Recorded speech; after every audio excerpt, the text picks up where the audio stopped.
orar pelo pregador que já está na mão do Senhor. Senhor Deus Pai, Paizinho querido, diante da tua santa e gloriosa presença, do teu servo diante de ti, papai, tu já deste a palavra para ele.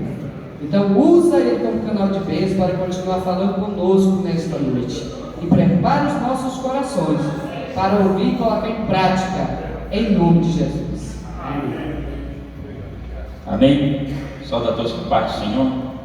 Mais uma vez quero agradecer por estar aqui, meu amigo Ivan. A gente se fala todo dia, né? Todo dia a gente se fala. Agradecer a família de Júnior, Sandra, meus amigos. Meu filho Samuel também está aqui. Minha esposa não pôde estar comigo, mas nós viemos, eu, meu filho, o Pai, o Filho e o Espírito Santo. Amém? Gênesis capítulo 1, versículo 24, sexta profética. Deus colocou uma palavra no meu coração e essa é a mensagem. Gênesis 1, 24 fala sobre o sexto dia da qual o Senhor criou o homem. Diz o seguinte: e disse Deus: produz a terra seres viventes segundo a sua espécie, bestas e serpentes e animais da terra segundo a espécie, e assim foi. E fez Deus os animais da terra segundo a sua espécie, e o gado segundo a sua espécie, e todo animal que se arrasta sobre a terra segundo a sua espécie. E viu Deus que era bom. E disse Deus: façamos o homem, nossa imagem, conforme a nossa semelhança, e domine sobre a terra, sobre os peixes do mar, sobre as aves do céu, sobre o gado, e sobre toda a terra, e sobre todo animal que se arrasta sobre a terra. E criou Deus o homem à sua imagem, e a imagem de Deus os criou, macho e fêmea os criou.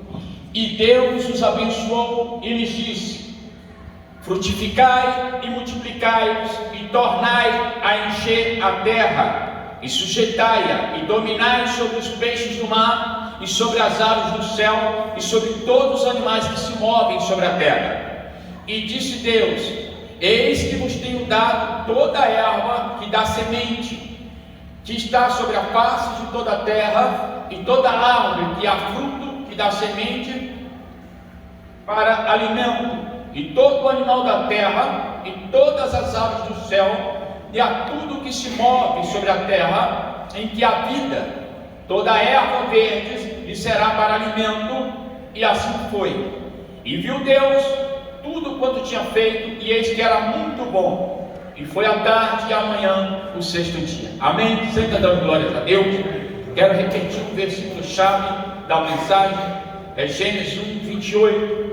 E Deus os abençoou e lhe disse: frutificai e multiplicai, e tornai a encher a terra. Quando Deus diz tornai a encher, Ele está declarando, confirmando que a terra outrora foi cheia e agora estava vazia.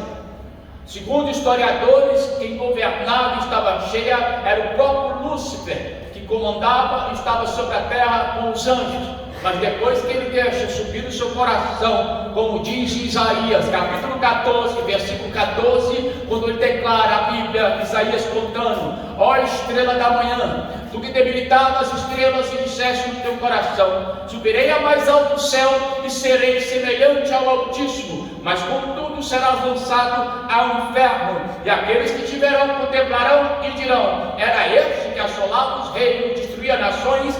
Quando eu leio essa mensagem, a gente consegue entender que Satanás não é nada e é fraco para aquele que tem o poder de Deus. Mas existem muitos cristãos que têm medo de Satanás, têm medo do diabo, porque não conhecem o poder da palavra. Aqui quando o Senhor traz a mensagem que ele abençoou e disse: frutificai e multiplicai, eu quero trazer para você uma mensagem onde tem muita gente estéril dentro da igreja, onde tem muita igreja estéril nos últimos dias. Tem gente que é estéril porque não frutifica, ele não traz ninguém para a igreja, ele nunca ganhou ninguém, ele nunca mudou a vida de ninguém, nem com uma palavra. Por quê? Porque ele pensa muito no problema dele, ele acha que só ele tem problema, ele não mostra para o outro que ele tem um Deus maior do que o problema dele. Então quero trazer a mensagem que a Bíblia fala sobre 7 mulheres estéreis. A primeira foi Sara, a segunda foi Rebeca, a terceira foi Raquel. Vai falar de muitas mulheres, como Ana, Isabel, como a Sunamita, mas essas mulheres todas tinham um propósito na sua esterilidade. Nós sabemos que nos dias de hoje não é vergonhoso uma mulher ser estéril, mas nos dias de antigamente, no Antigo Testamento, era motivo de maldição uma mulher que era estéril.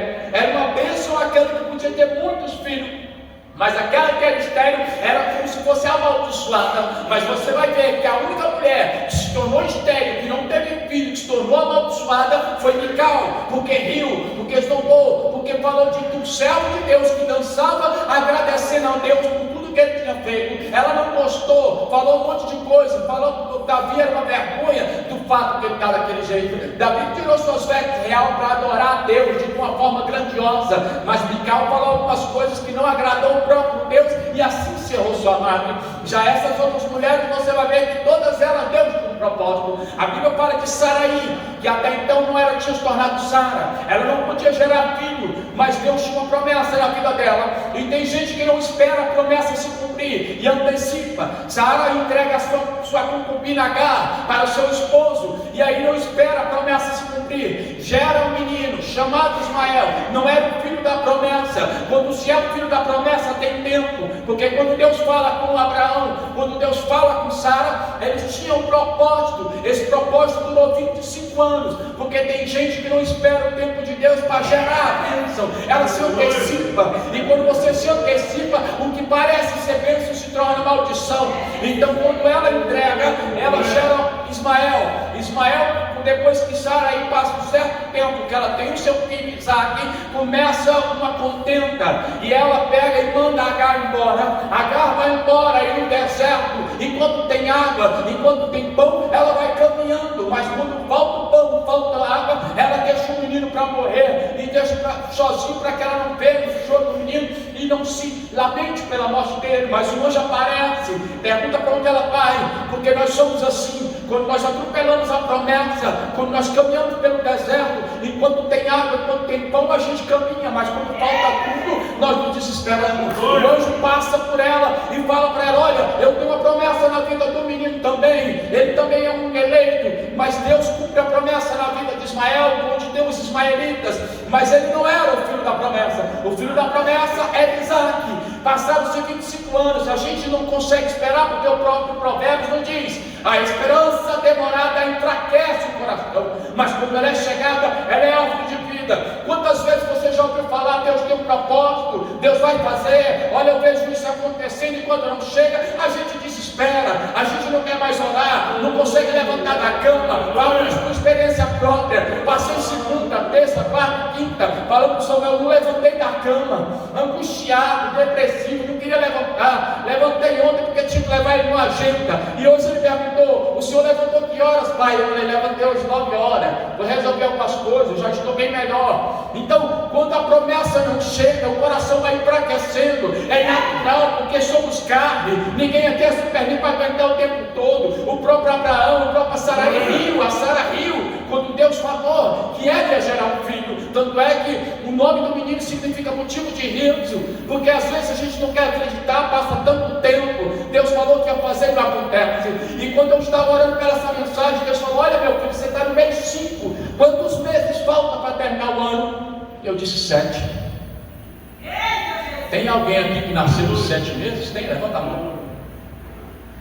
7 meses pode gerar vida, e se nasce com 7 meses, nasceu antes e não se torna uma bênção, se torna um milagre. E Deus falou: aquele que crê, até o fim do ano eu vou gerar dentro do ventre bênção e milagre. Porque quem nasce de 9 meses, nasce no tempo certo, no propósito, é bênção. Mas quem nasce antes, os médicos vão dizer: é milagre, é milagre. Eu tenho um amigo que nasceu com 6 meses, ficou muito tempo na incubadora, é um milagre. Então quem nasce com 7 meses, não faltam 7 meses. 7 é o número principal de Deus. O próprio Salmo 37, versículo 7, vai falar: descansa calado no Senhor. Versículo 7, ou seja, quem crê na promessa descansa, não se desespera. Você vai ver que em Gênesis capítulo 25 vai falar de Rebeca. Rebeca não podia gerar filhos, e o que acontece? O seu esposo orou por ela. Gênesis capítulo 25, versículo 19. Estas são as gerações de Isaac, filho de Abraão. Abraão gerou Isaac, e a Isaac, da idade de 40 anos, quando tomou por mulher a Rebeca, filha de Betuel, Aruel de Padarã, irmã de Labão, arameu. E orou Isaac insistentemente ao Senhor por sua mulher, que era estéril, e aceitou o Senhor a Rebeca, a sua mulher, e concebeu, e os filhos se combatiam dentro dela, e disse: se assim, porque vivo eu assim? E foi perguntar ao Senhor, e respondeu: porque dentro do seu ventre há duas nações. Gênesis 25, versículo 19. Presta atenção.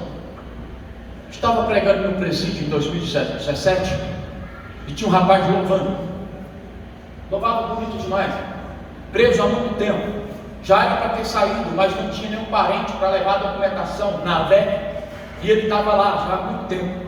Eu disse para ele: foi te feita uma promessa de que você louvaria ao Senhor nas nações. E ele falou: verdade, no entanto eu estou aqui.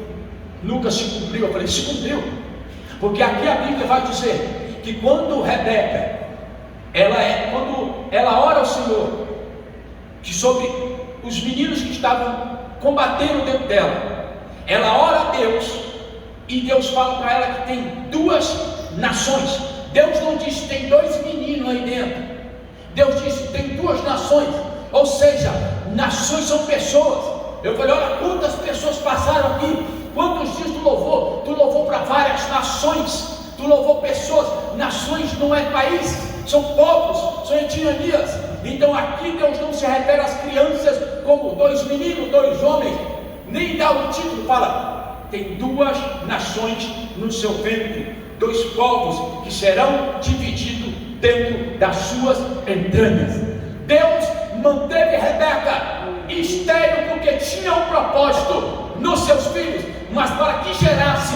Eles não ficaram quietos. O marido orou insistentemente. Acredito eu que ele orava todos os dias, toda hora, falando: Senhor, abençoa o ventre da minha esposa, faz ele frutificar. O Senhor tem promessa na minha vida, então cumpra. E a promessa veio dupla honra.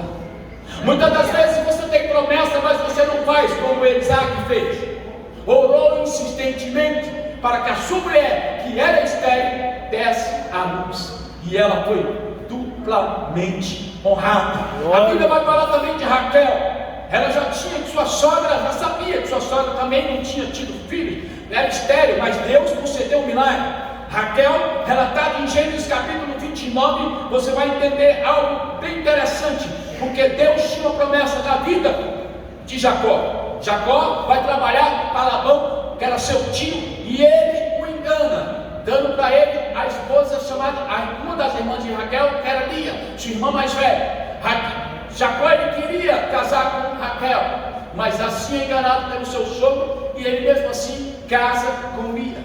Lia era uma mulher abençoada. Eu creio que Deus tinha ela como esposa para ele, e não Raquel, mas ele queria Raquel, e assim Deus concede para ele. Em Gênesis capítulo 29, Raquel não podia ter filhos, e aí vai falar em Gênesis 29, versículo 31: e viu o Senhor que Lia era desprezada, e abriu sua madre, porém Raquel era estéril. Raquel, mesmo sabendo que era sua irmã, era esposa também, ela também não aceitava. Ela tinha inveja da sua irmã, e acredito que Deus fechou sua madre e concedeu muitos filhos para Lia. Lia era agradecida, e fala no versículo 36, e concebeu outra vez e deu a luz a um filho, e disse: porquanto ouviu o Senhor que eu era desprezada, deu-lhe também este, e chamou de seu nome de Simeão. Todos os nomes que ela dava ao filho era em agradecimento a Deus. Tem gente que tem muito de Deus e agradece, quem não tem quer tomar, tem inveja, e ainda pergunta: por ele, voltando no culto, era eu a escolhida, ainda que ela entrou na frente. Então quando Raquel fala para ele, para o seu esposo, que não dava filhos, ela entrega Bila, uma das suas concubinas, atropela a promessa, não crê na oração, não crê em Deus, e concede outros filhos. Mas quando ela fala para Jacó que era melhor morrer do que ter filhos, o Senhor concede a ela. Jacó se zanga com ela quando ela diz, e diz: estou eu no lugar de Deus? te impede o fruto do seu ventre? Porque ela é nervosa, e é porque o nome de Raquel significa ovelha mansa, mas essa deve ser brava, não tinha nada com o nome. Então, como ele irrita ele, mas Deus fala com ela. Deus concede a ela que ela tenha filho. E quem conhece a história, os seus filhos foram chamados José e Benjamim. Relatado em Gênesis 30, 22. E se lembrou Deus de Raquel. Quando fala se lembrou Deus, Deus não esquece. A única coisa que é possível que Deus esquecer somos quando nós pedimos perdão pelos nossos pecados. Ele diz em Isaías: entre em contenda comigo, me lembre dos seus pecados, que deles eu não lembrarei. Quem lembra dos nossos próprios pecados é o diabo. Você não fez isso, você não era isso, e agora quer mudar? Mas Deus, Ele esquece quando a gente se arrepende. E Deus ouviu e abriu a sua madre, e ela concedeu Deus a um filho e disse: Deus tirou a minha afronta e chamou o seu nome José, dizendo: o Senhor me acrescente outro filho. E ela teve outro filho, Benjamim. José se torna o menino da promessa, governador do Egito. Deus tem propósito em tudo, mas tem gente que não gera porque não ora, tem gente que não gera porque não crê. Porque hoje, quando você leva alguém para a igreja, ele tem um costume: esse aqui é meu pai na fé. Mas tem gente que não pode ser chamado de pai da fé porque não gerou ninguém, não gera ninguém. Ele vai na igreja, mas ele só tem para si, ele não leva ninguém, ele não convida ninguém, ele não se importa com ninguém. E quando você leva alguém, você está gerando frutos. Quando você se importa com alguém, porque Deus tem mais prazer em uma alma que tu leva à igreja do que numa grande oferta de dinheiro que você deposita no altar. A alma tem mais valor, porque Deus não está preocupado com dinheiro, nem com finanças. A Bíblia vai falar de outra mulher, de qual a Bíblia não relata o nome, mas lá em 2 Crônicas, capítulo 4, 1 Crônicas, capítulo 4, versículo 3, o nome dela é mencionado. Hazelelpone é o nome da mãe de Sansão, esposa de Manoá. Ela também era estéril, não podia ter filho, mas chega o filho da promessa, Sansão, nazireu. Mas Sansão era para ser juiz em Israel. Ele comete alguns deslizes, porque Sansão, ele estava preocupado com um pouco dos seus desejos da carne. Um nazireu não podia cortar o cabelo, bebida forte, nem tocar em animal morto. E o que ele faz? Quando ele mata um leão, dias depois ele passa, o cadáver está ali, mas o cabo de mel está dentro. Ele pega, toca, tira do mel, se alimenta e dá para os seus pais. Ele não podia tocar. É tão interessante que essa parte que Sansão mata o leão, Deus, Jesus, ele fala no Novo Testamento: do forte tirei doçura, ou seja, e do comedor tirei comida. O forte era o leão, do forte tirei doçura, ou seja, do leão tirei mel, e do comedor, porque o leão devora as presas e come, tirei comida. Ele está trazendo para ele, porque Jesus era forte, mas era doce. Você não vai ver Jesus humilhando ninguém, ofendendo ninguém. E a única vez que Jesus está bravo e nervoso é quando estão fazendo da casa do pai dele de algazarra. Porque a única coisa que nós temos que defender com unhas e dentes é quando alguém afronta o nosso pai. A palavra, essa devemos defender com unhas e dentes e provar que ele é um pai, um Deus soberano. E aqui Jesus, ele declara que ele era forte e dele, ele era comedor, como era chamado, ao comilão. Jesus era chamado de comilão, né? Estava sempre para comer, mas ele fala: do comedor saiu comida. Só ele tinha pão, só ele tinha água que dava vida. E quando ele declara em João 6,60 que só dele, quem não bebesse de seu sangue, não comesse da sua carne, não tinha parte com ele, você vai ver que os fariseus já gritam: blasfêmia! E o povo começa a voltar, porque o povo estava interessado somente no que Jesus podia oferecer, dar para eles.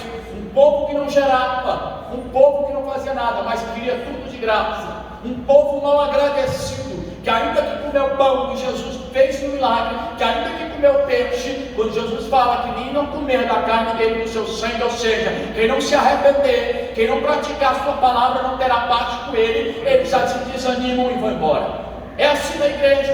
quando o pastor chama alguém, irmão, se você não mudar a sua posição, irmão, se você não mudar teu jeito, irmão, já está tempo na igreja, já é hora de mudança, ele se zangue e vai embora. Mas eu falo, tem que agradecer por ele ir embora, porque se ele for embora, é porque a igreja era perfeita para ele e ele estava estragando. E tem gente que é como fruta podre, ele acaba estragando um ao outro. E muitas vezes fala, sério, existirá pessoas que não vão entrar no céu e fará com que muitos não entrem. Vai ficar naquela igreja? Eu não fico. Fiquei sabendo que uns dias agora o pastor tocou no nome de um político no altar. Tocou no nome. A pessoa chamou ele e saiu da igreja. Olha isso. Pessoas que não estão lá com Jesus, estão lá pelos seus interesses. São pessoas estéreis, que não geram e quer impedir outros de gerar, que não frutifica e quer matar o fruto do outro. A Bíblia fala de outra mulher estéril, muito conhecida, chamada Ana. A Ana é interessante que tinha seu esposo, o sacerdote Eucana. A Ana ia gerar um filho da promessa, mas se antecipa e dá a esposa Penina. Nenhum dos filhos de Penina foram algo relatado na Bíblia. Não foram juízes, não foram sacerdotes, não foram profetas, porque não eram filhos da promessa. Mas o filho de Ana, quando Ana espera seu marido, talvez se Deus ouvir meu marido, me dá um filho, não acontece nada. Mas no dia que Ana toma posição, se declara diante do Senhor no altar, chora com a alma e busca intensamente por um milagre, acontece. Ana gera um filho chamado Samuel. Samuel, criado do sacerdote Eli, junto com seus filhos Ofni e Finéias, homens que não respeitavam, não obedeciam, não davam glória a Deus, mas ainda assim Samuel não se contaminou. O crente, uma pessoa falou para mim, se o mundo é do maligno, Messias, e vocês são santos, o que vocês estão fazendo no mundo? Vocês já tinham que estar no céu, né? Mas eu vou te falar uma história. A garça é uma ave de penas brancas, de patas compridas, que anda na lama, mas não suja as penas. E o crente, ele sabe que o mundo é sujo e é podre, mas ele não suja suas vestes, ele não se contamina. E assim somos nós. E aqui você vai ver que Ana gera Samuel, que depois vira juiz de Israel. E ele vira um juiz perfeito, que quando ele fala com os povos de Israel, se eu devo alguma coisa, eu quero restituir, eles falam, não, você não nos deve nada. A sexta mulher é a mulher sunamita, relatada em 2 Reis, capítulo 4. A sunamita era uma mulher rica, dona de muitas posses. Quando ela veio a Eliseu, ela consulta o marido para fazer uma casa para o profeta, em 2 Reis, capítulo 4, versículo 10. Ela constrói um quarto para o profeta descansar, ele não pediu nada.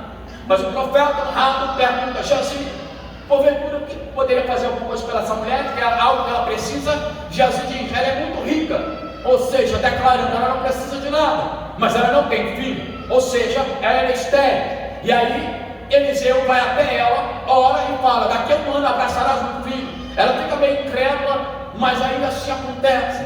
Ela gera um filho, era um filho que abençoaria sua casa, porque até então ela tinha tudo, mas faltava o essencial, gerar filhos. Mais interessante que no começo, que quando a pastora deu a mensagem, ela falou sobre o filho dela, o filho de uma promessa, muitas vezes perdeu o mundo, mas retornou a casa, e retorna a casa quando alguém paga um preço em oração. No entanto, ela falou, tem que estar perto para que assim esteja coberto presencialmente de oração, porque quando geramos filho, não podemos deixar ele só, porque um filho que é deixado só é filho de animal. Já viu um cachorro quando gera os filhotes, ele não deixa quase ninguém chegar perto, mas passou 10, 15 dias, já quer nem amamentar e deixa se virar. São assim os filhos de leoa, se vira para caçar sua carne, mas nós não temos que estar do lado o tempo todo, ensinando o caminho que deve andar. Se geramos filhos na fé, temos que ir atrás. Vamos para o culto, porque você não veio hoje, sabendo o que aconteceu. Não é só levar para a igreja, Senhor Jesus, e deixar se virar. Devemos ensiná-lo. E aqui você vai ver que a sunamita, quando o filho morre, ela vai até Eliseu, ele faz um novo milagre. O mais interessante, irmão,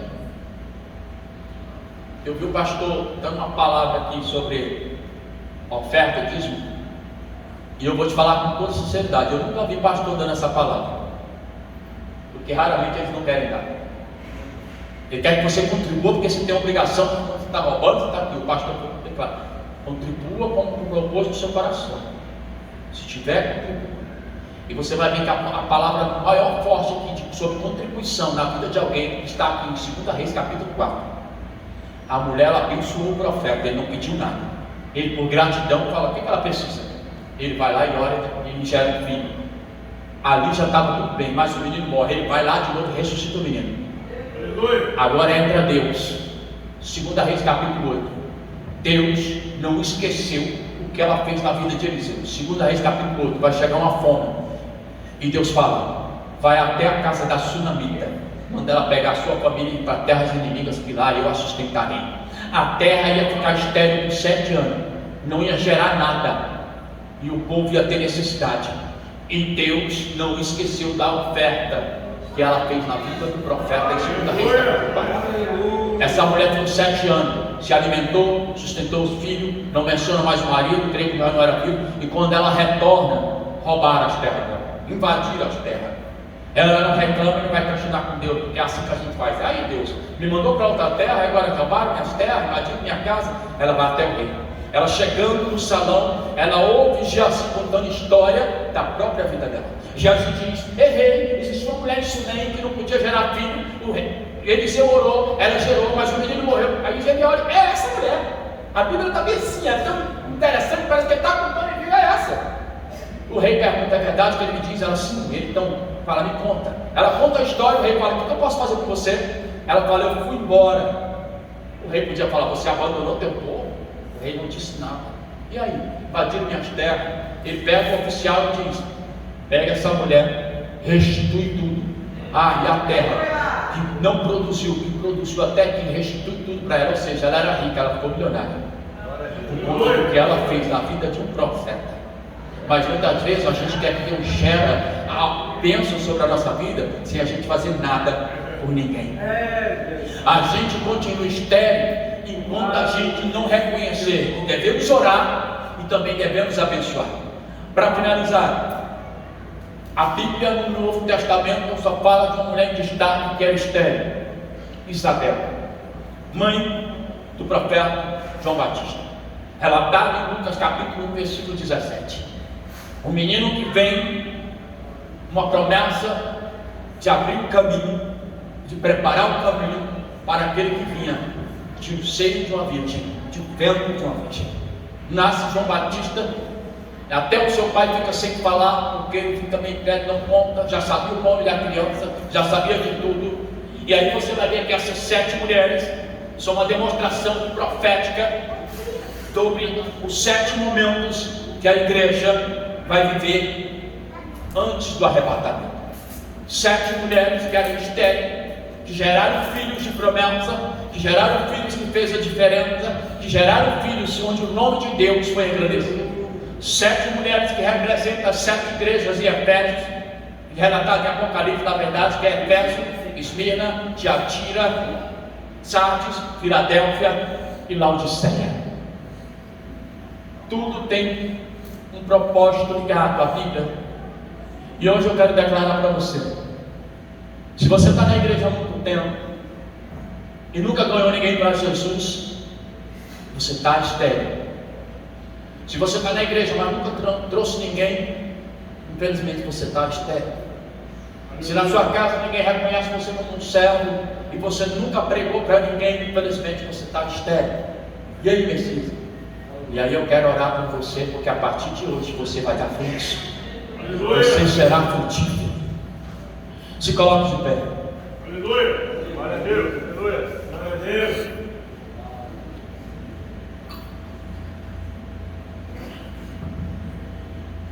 As pessoas mais difíceis de se ganhar para Jesus, elas moram com a gente. Está na nossa casa. São parentes, são irmãos. Porque o próprio Jesus não fez um milagre em Jerusalém, mas em Cafarnaum você vai ver que Jesus fez vários milagres. Porque é mais fácil pregar para uma pessoa que você não conhece, ela dá mais crédito para você. É como um amigo meu falou, eu te chamo para ir lá em casa, vocês pregaram no culto, mas tu sabe que minha esposa é incrédula e nós somos amigos, então tudo que tu falasse ela não daria crédito. E apareceu meu irmão aqui do nada, não conhece nossa vida, pregou, orou, falou no profundo e ela chorar. Porque quando a gente fala certas coisas, tem gente que fala, alguém falou da minha vida. Mas quando nós falamos porque alguém realmente falou da sua vida. O Espírito Santo, diga para ele, porque o Espírito Santo, o nosso Deus, ele conhece você antes de formar no seu ventre. Ele relata isso no Salmista. Ele relata para Jeremias, antes de formar no ventre da tua mãe, verdade eu conhecia. E hoje, irmãos, eu quero declarar a coisa mais fácil do mundo é ganhar alguém para Jesus. E eu vou provar para você. Meu pastor chama-se Antônio Félix. Eu estou pregando hoje na igreja do pastor Jorge Félix e amanhã eu prego na igreja do pastor Luiz Félix. Então, o meu pastor, ele fala, o Messias, ele fala umas coisas que tinha costume de levar a gente para a igreja e fala, se Deus não mudar a tua vida, eu rasgo minha vida. Se Deus não fizer isso, porque quando ela vai, ela sai da posição de sentar e está tomando uma posição de ir até Deus. Deus não vai falar, eu não vou fazer nada. Deus faz, Deus mostra. Muitas vezes a gente não acredita que Deus vai fazer, que Deus vai falar. Primeira vez que eu fiz isso, quando o pastor pregava, que falava toda a vida da moça que tinha levado, eu falei para você que não estava acreditando. E ela falava, misericórdia, como isso é possível? É Deus. E muitas das vezes a gente tem pessoas do nosso lado precisando de uma mensagem, precisando de uma palavra, e a gente não leva. Faltam 7 meses para o ano terminar. E Deus pode gerar milagre no seu ventre, no seu coração e na sua mente. Depende de você. Um amigo falou para mim, Messias, eu tenho uma vaga de emprego para você, mas vai trabalhar à noite. Eu disse, eu não vou querer. Vai impedir eu de pregar, vai impedir eu de estar na igreja. E ele falou, tá certo, você está certinho. Meu amigo Ivan é um cara muito preocupado comigo, com meu amigo Júnior, duas pessoas que Deus colocou na minha vida. Eles sabem que eu estou desempregado desde janeiro, a preocupação deles é grande. Mas as portas se fecham de tal maneira, mas eu não aceitei. Por quê? Porque eu estou esperando o milagre ser gerado. Se eu pegasse, eu estaria aqui. Dói, deixa aflito, deixa. Os antigos ficaram e muitos atropelaram a promessa. Se você tem algo na sua vida que não foi gerado, alguém que você ora, talvez um trabalho, talvez uma cura, eu queria te convidar a vir aqui que nós vamos orar.